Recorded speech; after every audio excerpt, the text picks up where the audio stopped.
Oiê, boa noite, graça e paz do Senhor Jesus para todos. Mais uma oportunidade que temos de ofertarmos ao Senhor nosso culto, nossa adoração. Gostaria de ler com os amados irmãos o livro de Hebreus, o capítulo 10, o versículo 18. Eu vou ler até o versículo 39. É um pouco longo, mas Deus falou muito comigo através da leitura da palavra do Senhor, amém? É um apelo à perseverança. Portanto, irmãos, temos plena confiança para entrar no lugar santíssimo pelo sangue de Jesus, por um novo e vivo caminho que ele nos abriu por meio do véu, isto é, do seu corpo. Temos, pois, um grande sacerdote sobre a casa de Deus. Sendo assim, aproximemo-nos de Deus com o coração sincero e com plena convicção de fé, tendo os corações aspergidos para nos purificar de uma consciência culpada e tendo os nossos corpos lavados com água pura. Apeguemo-nos com firmeza à esperança que professamos, pois aquele que prometeu é fiel. E consideremos uns aos outros para nos incentivarmos ao amor e às boas obras. Não deixemos de reunirmos como igreja, segundo o costume de alguns, mas procuremos encorajar-nos uns aos outros, ainda mais quando vocês veem que se aproxima o dia. Se continuarmos a pecar deliberadamente depois que recebemos o conhecimento da verdade, já não resta sacrifício pelos pecados, mas tão somente uma terrível expectativa de juízo e de fogo intenso que consumirá os inimigos de Deus. Quem rejeitava a lei de Moisés morria sem misericórdia pelo depoimento de 2 ou 3 testemunhas. Quão mais severo castigo julgam vocês? Merece aquele que pisou aos pés o Filho de Deus, profanou o sangue da aliança pelo qual ele foi santificado e insultou o Espírito da graça. Pois conhecemos aquele que disse: a mim pertence a vingança, eu retribuirei. E outra vez o Senhor julgará o seu povo. Terrível coisa é cair nas mãos do Deus vivo. Lembre-se dos primeiros dias, depois que vocês foram iluminados, quando suportaram muita luta e muito sofrimento. Algumas vezes vocês foram expostos a insultos e tribulações. Em outras ocasiões fizeram-se solidários com os que assim foram tratados. Vocês se compadeceram dos que estavam na prisão e aceitaram alegremente o confisco dos seus próprios bens, pois sabiam que possuíam bens superiores e permanentes. Por isso, não abram mão da confiança que vocês têm. Ela será ricamente recompensada. Vocês precisam perseverar, de modo que, quando tiverem feito a vontade de Deus, recebam o que ele prometeu. Pois em breve, muito em breve, aquele que vem virá e não demorará, mas o meu justo viverá pela fé, e se retroceder, não me agradarei dele. Nós, porém, não somos dos que retrocedem e são destruídos, mas dos que creem e são salvos. Aleluias, glória a Deus, amados. Que palavra maravilhosa. Que todos vocês que estão ouvindo hoje o culto, participando deste momento conosco, se apeguem a essa palavra, perseverem, não abram mão da sua fé, não se dobre diante das circunstâncias que vocês estão enfrentando, diante de todas essas calamidades que estamos vivendo. Nós sabemos em quem temos crido. Ele virá, meus amados. Não abra mão, continue perseverando, lute, guerreie pela sua família, pela sua casa, em nome de Jesus, amém? Vamos orar. Pai Santo, Pai querido, maravilhoso e santo é o Senhor, Paizinho, glorificado, exaltado seja o seu nome. Pai, perdoa as nossas falhas, os nossos pecados. Os pecados que cometemos consciente e inconsciente, meu Pai. Nós nessa hora elevamos o nosso pensamento a Ti, Senhor, e oramos em cima dessa palavra. Não permitas, meu Pai, que nós venhamos a perder a nossa fé, a nossa confiança em Ti. Oh, Deus maravilhoso, diante de tantas situações que estamos vivendo nessa pandemia, meu Pai, mas ajuda-nos a entendermos o propósito pelo qual nós fomos chamados e vivermos em santidade. Não nos deixe nos esfriarmos na fé, Senhor.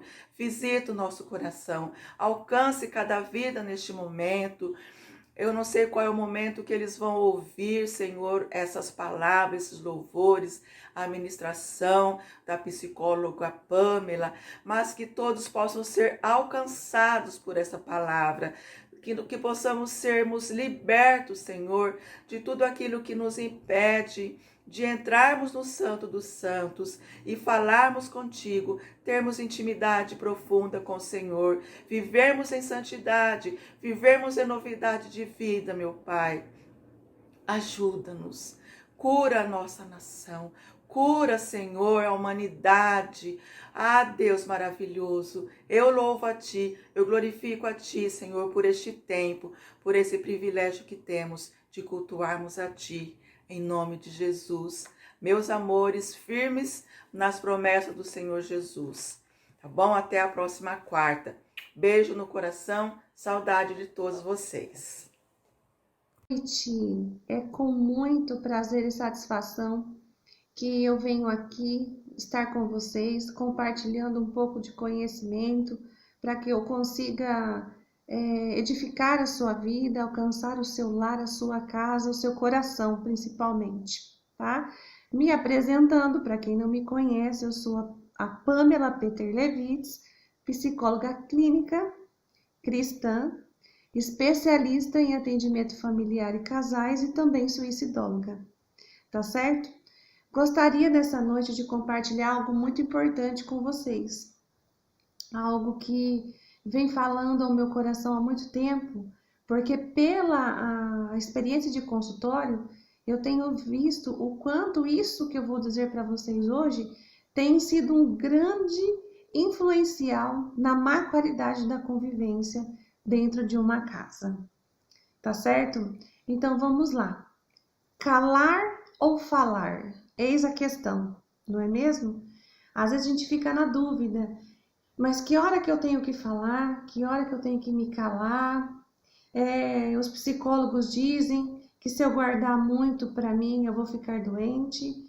Ao mesmo tempo, se eu falar tudo que eu penso, as pessoas vão ficar com raiva de mim, as pessoas vão pensar mal de mim, vou levar apelidos que eu não vou gostar. E aí a gente acaba, por conta dessa dúvida desse meio termo, nós partimos para os extremos.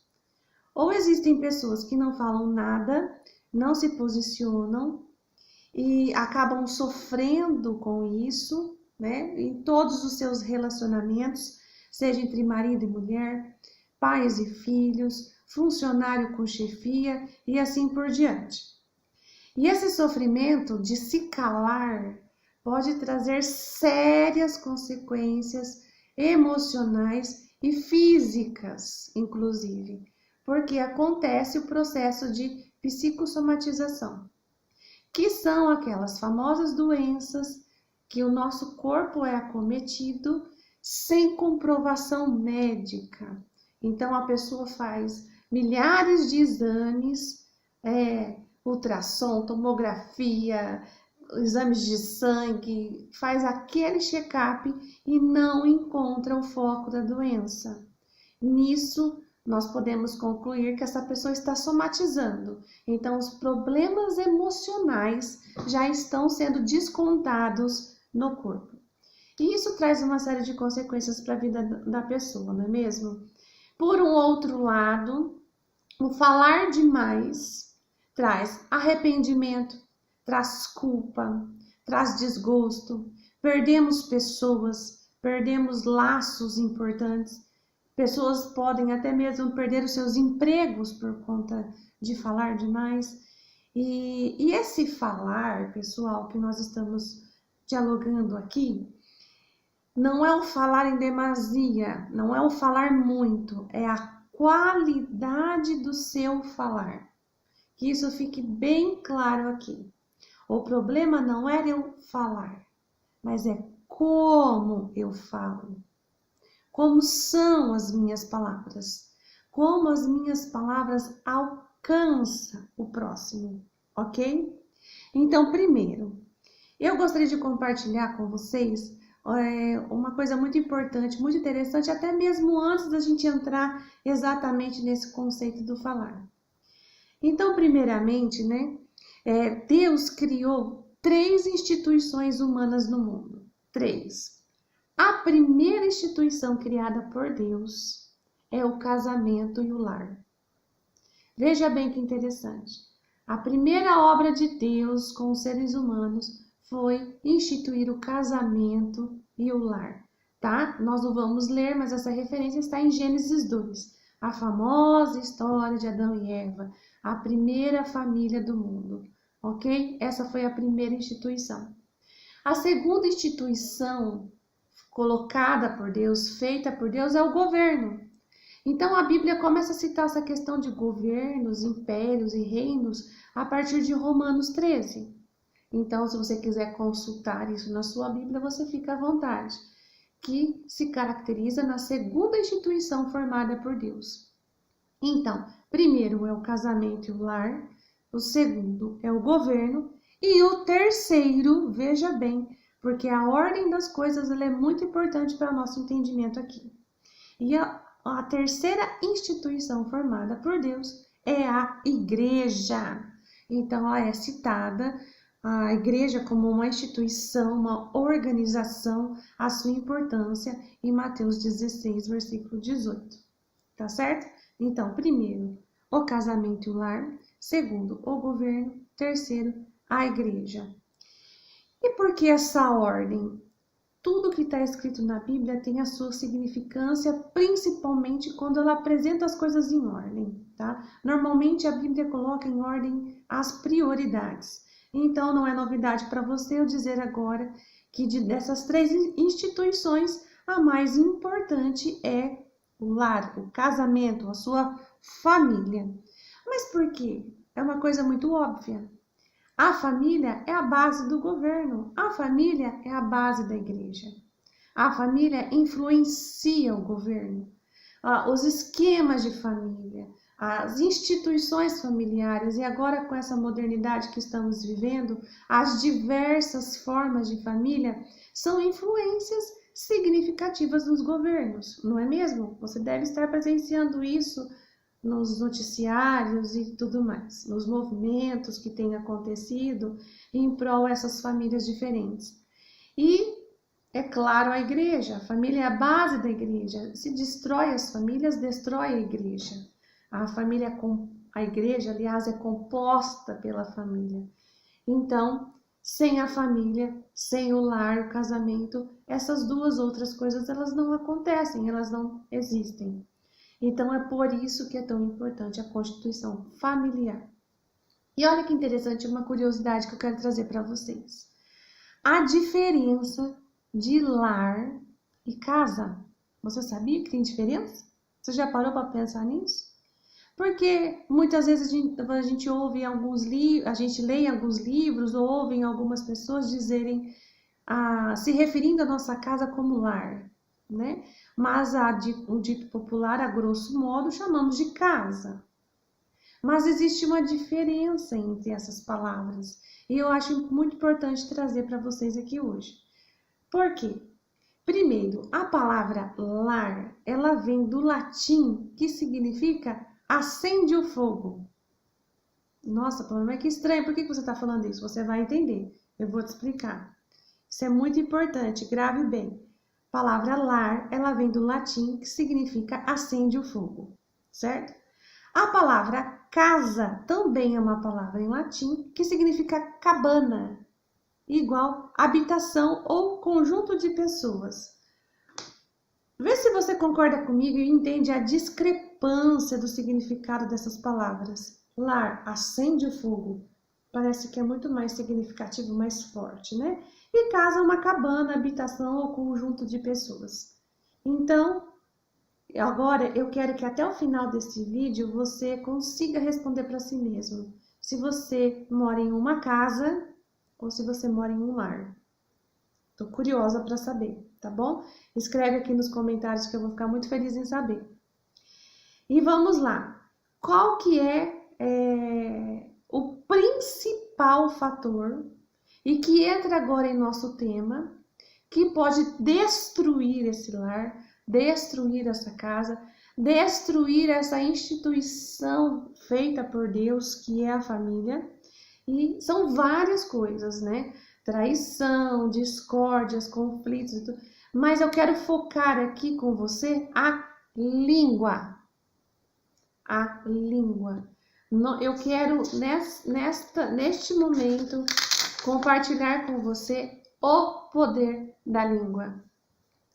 Se você conseguir desenvolver a capacidade de administrar a sua língua, você vai ter sucesso em qualquer ambiente que você esteja, seja na sua casa, seja no seu trabalho, seja no hall de amigos, aonde você estiver. Como eu disse no início, mas é importante reforçar, não estou dizendo a quantidade de palavras. Existem pessoas que falam demais, falam muito. Eu, inclusive, sou uma matraca. Quem me conhece sabe, quando eu começo a falar, é difícil parar. Mas eu estou falando sobre a qualidade do seu falar, ok? Que fique isso bem claro. E eu gostaria de citar aqui para vocês 2 versículos muito importantes e que deixa bem claro para nós o poder da língua. Vejam só em Tiago, no livro de Tiago, capítulo 1, versículo 26. Vou ler para vocês. Se alguém se considera religioso, mas não refreia a sua língua, engana-se a si mesmo. Sua religião não tem valor algum. Isso é muito pesado, né? Isso é muito sério. Então, existem muitas pessoas religiosas, disciplinadas, não perde um culto religioso, não perde uma missa, não perde nada.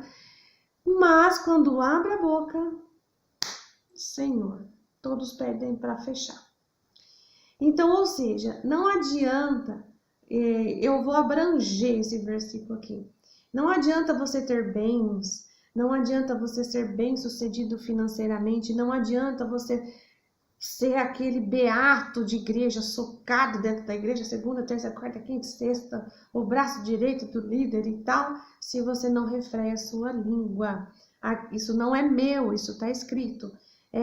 A sua religião não tem valor algum, tá? E um outro versículo que eu quero compartilhar com você é Tiago também. O livro de Tiago ele é bem especial nessa questão do freio da língua. Os teólogos falam que o livro de Tiago, só uma curiosidade para você saber, é o livro de Provérbios do Novo Testamento. Ou seja, é um livro de instruções práticas para a boa conduta do cristão.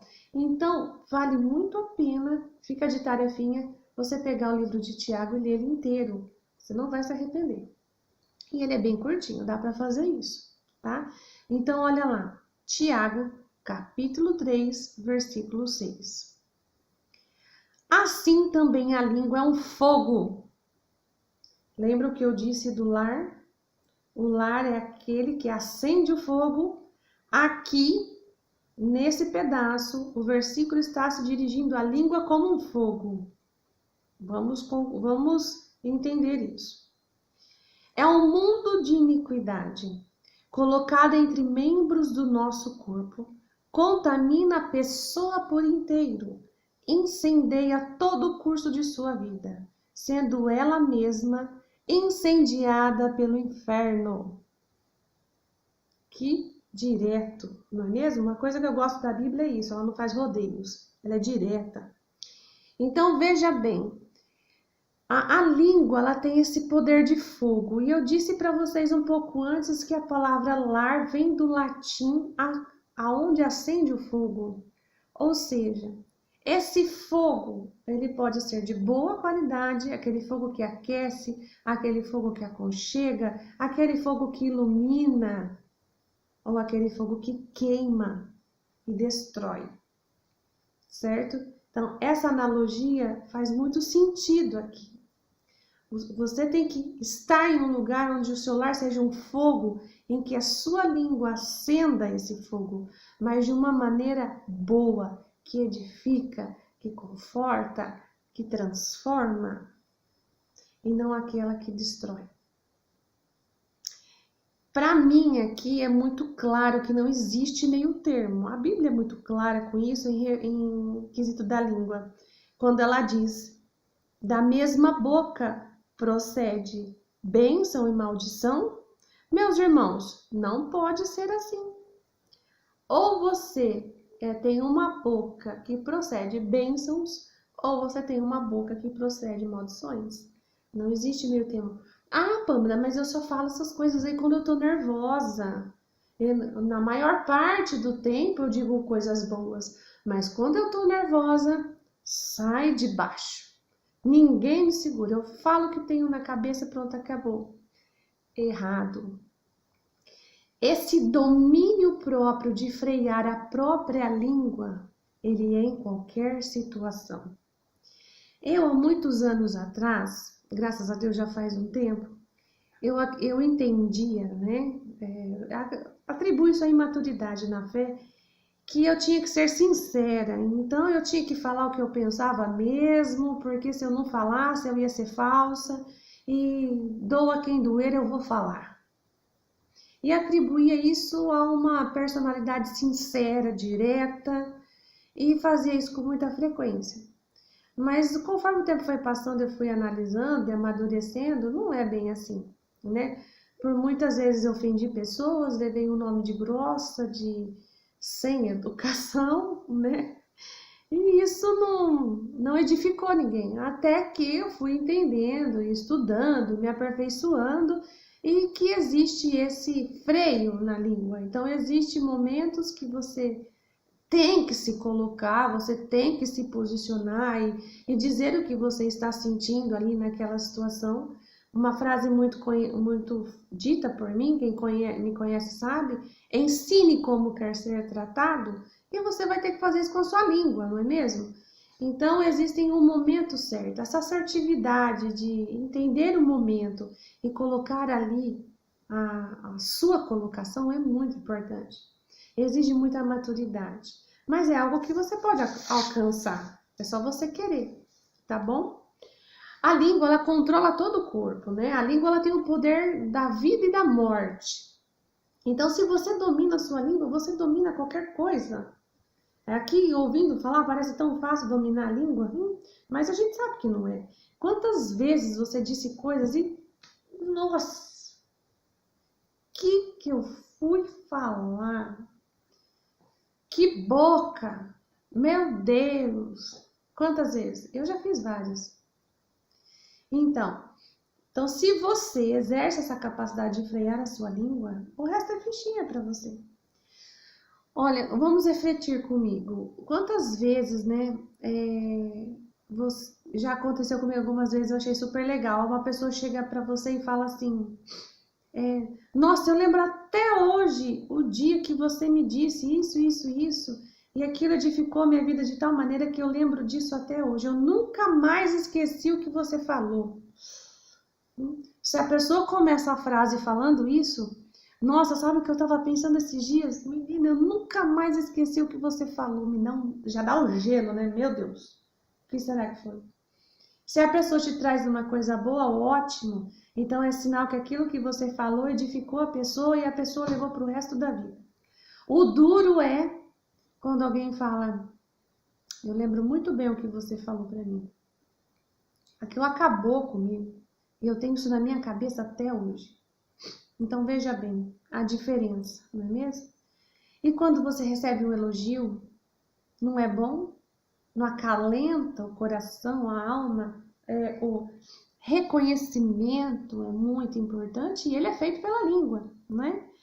Então veja bem, quem controla a sua língua controla todo o resto. A língua é como um fogo, lembra o que foi dito lá? Um fogo,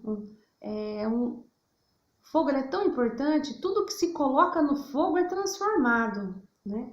Nada que é colocado no fogo fica da mesma forma, até um aço, um ferro, se ele passar muito tempo ali exposto àquele fogo, ele vai sofrer uma mutação ali, ele vai sofrer uma mudança, né?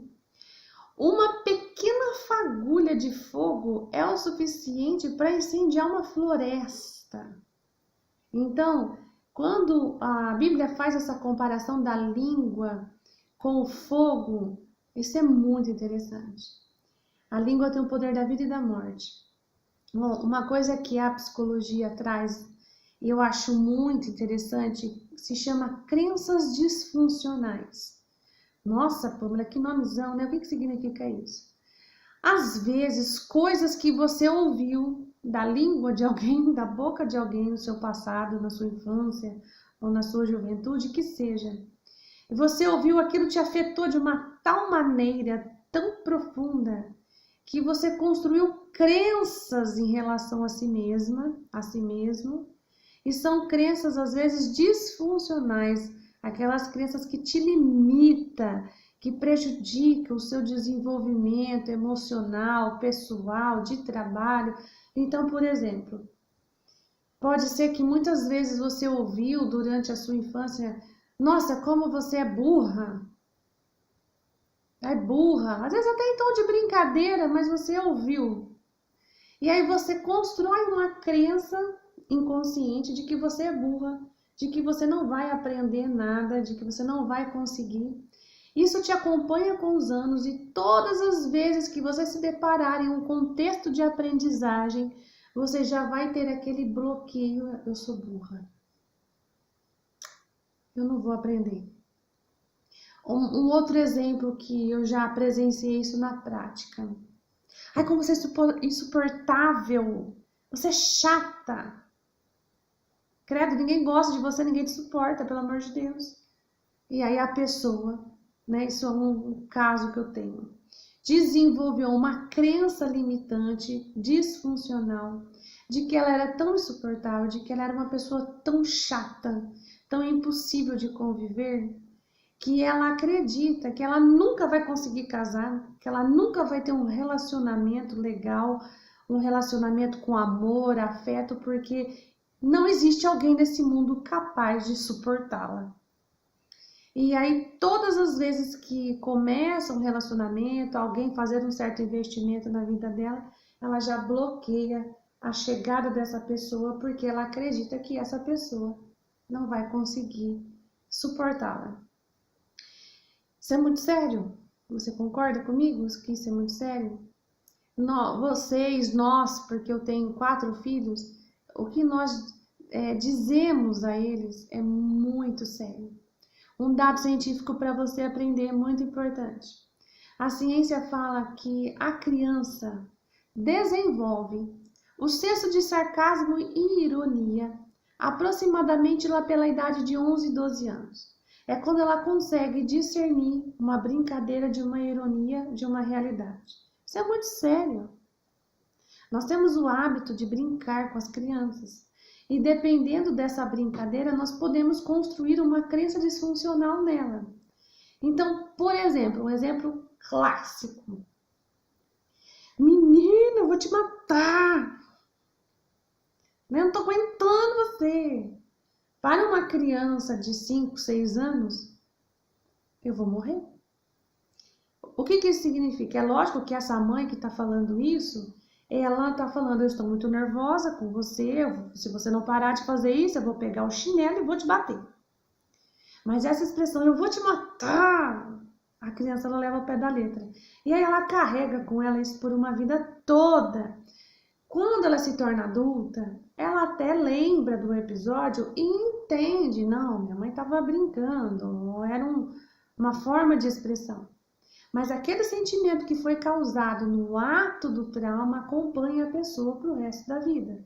Mas é claro, é por isso que eu existo, os psicólogos, né? estamos aí para elaborar esses traumas e colocar esses monstrinhos no lugar, não é mesmo? Mas são dados muito importantes que eu gostaria de trazer para vocês, em que a ciência vai de encontro com o que a Bíblia já disse, né? Então aqui está falando quanto a língua tem o poder da vida e da morte, que na mesma fonte não pode sair água salgada e água doce. Quem domina a língua domina o resto do seu corpo, e que o fogo de uma língua vem do inferno quando ela não é bem administrada. E aqui a ciência está dizendo o quanto é perigoso coisas que você fala, palavras que você lança na vida de uma pessoa, em que ela pode construir crenças em relação a si mesma, que ela pode carregar para o resto de uma vida e ter muitas limitações por conta disso, né? Então é algo para a gente se pensar. Agora vamos lá, né? A língua, ela é um fogo, né? E ela é um veneno também, né? A língua é um veneno. Quem aqui já foi vítima de uma língua? Eu já. Boatos, fatos distorcidos, pessoas que jogam uma pessoa contra a outra. A língua tem o poder de matar a gente. Olha que interessante, tem um termo no mundo aí da máfia, né, dos caras, da favela e tal, que é bem conhecido, é cagueta morre cedo. Não sei se você já ouviu isso, eu espero que não, que você nunca tenha precisado ouvir isso.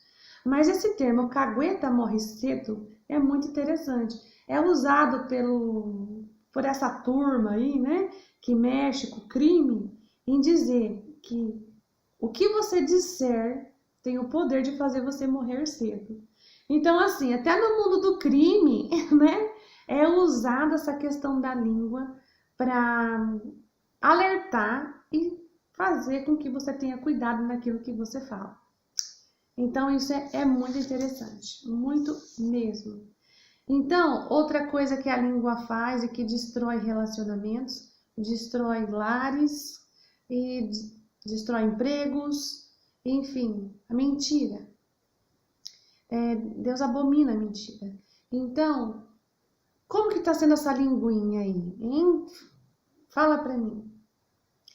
Da sua língua sai fonte salgada ou doce? A sua língua, ela tem aquele fogo que ilumina, que esquenta, que aconchega? Ou a sua língua tem aquele fogo que queima, que destrói, que só deixa cinzas? Qual é o poder da sua língua? Se você, meu querido, minha querida, não domina a sua língua, você não domina mais nada na sua vida. Se você não tem a capacidade de administrar a sua língua, você não administra nada na sua vida. Isso é um fato, você há de concordar comigo, não tem como escapar disso, não é mesmo? A qualidade, a sua língua, as suas palavras, elas têm que encorajar, reconhecer, se calar no momento certo, não se calar para sempre.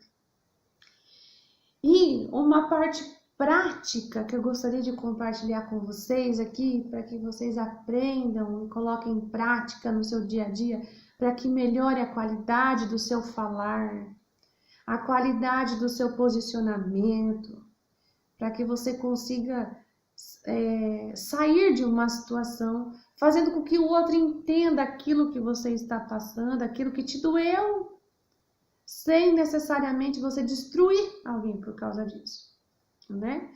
Então, veja bem, todas as vezes que você precisar ter uma DR com alguém, né, discutir a relação, falar para uma pessoa o quanto ela te ofendeu, o quanto ela te magoou, o quanto ela fez você chorar, né? Eu tenho 2 dicas para vocês. Se for possível, anote aí para você não esquecer. A primeira dica, eu teria várias, mas eu resumi em 2. Extremamente importante é: não use adjetivos na sua frase. Exemplo: Olha, eu tenho uma coisa para te dizer, porque você é muito chata. Você não sabe o que você fala, você é uma grossa. Porque todas as vezes que eu vou falar com você, você faz eu me sentir a pior pessoa do mundo. Acabou, você já perdeu a pessoa. A partir do momento que você coloca adjetivos na frase para falar com alguém, principalmente numa situação complicada, adjetivos é esse grau de qualidade. É quando você qualifica alguém, certo? Você é burro, você é chato, você é ignorante. A pessoa que está ouvindo, ela não vai ouvir mais nada. Ela só vai focar no xingamento que você está direcionando a ela. E tudo aquilo que ela fez, o quanto ela te magoou, o quanto ela precisa aprender a não fazer isso novamente, ela não vai estar preocupada com isso mais. Ou seja, treine no espelho. Não use adjetivos. Então você vai chegar para a pessoa, você vai falar: fulaninho, bonitinho, aquele dia que você disse isso, né, na frente de tal pessoa X, lembra? Lembro. Eu fiquei muito magoada. Ou seja, aí entra a segunda dica. Foi uma frase que eu não usei adjetivos e foi uma frase que eu usei o eu. Eu senti, eu percebi, eu entendi. Quando você usa o eu, você não está acusando aquela pessoa. Você está dizendo para ela que você entendeu dessa forma, mas pode ser que não foi isso que ela quis dizer para você. Então, quando você se coloca nessa posição, isso principalmente no casamento, isso é muito importante. Quando seu marido te ofendeu, a sua esposa te ofendeu e você precisa falar com seu cônjuge sobre isso, né? Você vai dizer: eu entendi que você fez isso. Eu me senti humilhada, exposta, eu me senti. E aí é muito mais fácil você fazer a pessoa entender que ela te ofendeu. E ela vai ter o espaço de dizer: não foi minha intenção. Não, em nenhum momento eu quis fazer isso, né? Me perdoe? Talvez saia um pedido de perdão aí. Agora, se você chega e fala assim, que você me humilhou, que você me acabou comigo, a pessoa pode olhar para você: você é louca, eu não fiz nada disso. Mas por quê? Isso é ciência, pessoal. A partir do momento que você usa o pronome você, uma série de mecanismos de defesa se armam aqui dentro do cérebro e a pessoa ela só vai ficar preocupada em se defender de você e não entender aquilo que você está falando. Se usar adjetivo, então, piorou a situação. Então, para finalizar esse vídeo, eu deixo aqui para vocês. A sua língua te domina ou você domina ela? Um segundo ponto. Você faz da sua casa um lar onde acende o fogo com a sua língua, gera aconchego e ilumina, ou você mora numa casa que é um conjunto de pessoas em que a sua língua acende o fogo, mas é para acabar com tudo, é para queimar tudo, né? Pense sobre isso, reflita sobre isso. Isso é para o seu crescimento. Essa reflexão ela é diária. Ela é algo que vai mudar a qualidade da sua vida e dos seus relacionamentos. Não precisa acreditar em mim, não. Tenta. Paga para ver. Ok? Depois você me conta o resultado? Eu vou gostar de saber. E aí, para finalizar, eu gostaria de agradecer a atenção de vocês nesse vídeo, né? Para quem permaneceu até o final, meu muito obrigado. E eu gostaria de apresentar para vocês, né, o meu canal no YouTube, que é a psicóloga Pamela Peter Levites. E por gentileza, eu gostaria que você deixasse lá o seu like, porque você me ajuda. Então eu edifico a sua vida, eu ajudo você, e você me ajuda clicando no joinha e se inscrevendo no canal, porque aí você vai receber notificações de novos vídeos, tá certo? Quanto mais você compartilhar esse vídeo com outras pessoas, divida esse vídeo com outras pessoas para que você edifique outras pessoas. Não guarde isso para você não, tá certo? Tudo que é bom para nós temos que passar adiante. Então é isso que eu te peço. Além de deixar um joinha para mim, se inscreva no canal e compartilhe esse vídeo com mais pessoas. Tá certo? É esse o meu pedido para vocês.